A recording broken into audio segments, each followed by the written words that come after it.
Khadija would eat grass so that Rasulullah would eat good food. And she wouldn't sleep so that Rasulullah was safe. Which wife sacrificed like Khadija? That if it wasn't for her wealth, these 3 years in Abu Talib's valley, there is no way the Muslims would have survived. No way. She gave all her wealth, and that's why Rasulullah said, this religion would not have survived were it not for the wealth of Khadija and the sword of Ali. These two saved the religion of Islam. And look at the way the Muslims treat their grave today. The way the Muslims treat the grave of Khadija in Mecca. You have to stand there for a few seconds and then they tell you to move. And the grave of Abu Talib, you stand for a few seconds and they tell you to move. And Rasulullah, when these two died, he said, this is the year of grief for me. I've lost my backbones, Abu Talib and Khadija.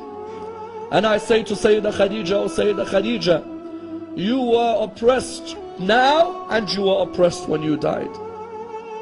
Someone says, what do you mean you were oppressed when you died?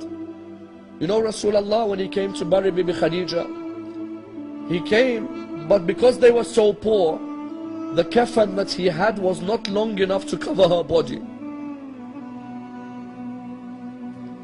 The kafan was not long enough. Those of you who've had to bury your mothers or your fathers, didn't you have a kafan long enough to cover the body? Isn't it an honor from Allah? Khadija, the wealthiest woman, had no kafan. He would try to cover the body, there's no kafan.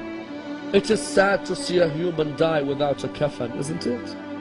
No human deserves to die without a kafan on their body. Rasulullah looked up towards the heavens. He said, Ya Allah, I am your prophet. And this is Khadija. I have no kafan long enough. I beg you, Ya Allah, answer my dua. The narrations say at this moment, Jibreel came to Rasulullah with 5 kafans. All of you know where I am heading. All of you take your hearts to where I am heading. He came with 5 kafans. Rasulullah looked at him. He said to him, Jibreel, tell me who is the first kafan for? He said to him, Ya Rasulullah, the first kafan. Ya Rasulullah, the first kafan is for your wife Khadija. He said to him, Jibreel, tell me who the second kafan is for. He said to him, Ya Rasulullah, the second kafan is for you, so that when you die there is a kafan to cover your body. He said to him, Jibreel, tell me who is the third kafan for? He said to him, Ya Rasulullah, the third kafan is for Fatima al-Zahra. That when she dies there is a kafan to cover her body. He said to him, Jibreel, tell me who is the fourth kafan for? He said to him, Ya Rasulullah, the fourth kafan is for Ali ibn Abi Talib. That when he dies there is a kafan to cover his body. He said to him, Ya Rasulullah, he looked at him and said, Ya Jibreel, tell me who is the fifth kafan for? He said to him, Ya Rasulullah, the fifth kafan is for your grandson Hassan.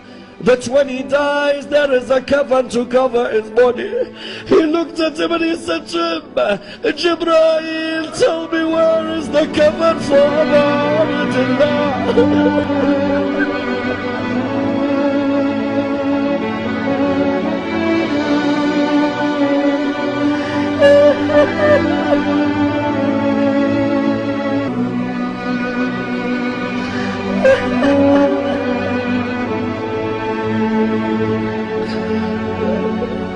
He said to him, Jibreel, tell me where is the kafan for Abdullah? He said to him, Ya Rasulullah, Abdullah will die without a kafan on his body. He said to him, Jibreel, why? He said to him, because the horses of Bani Umayyah will trample on the body of Abdullah.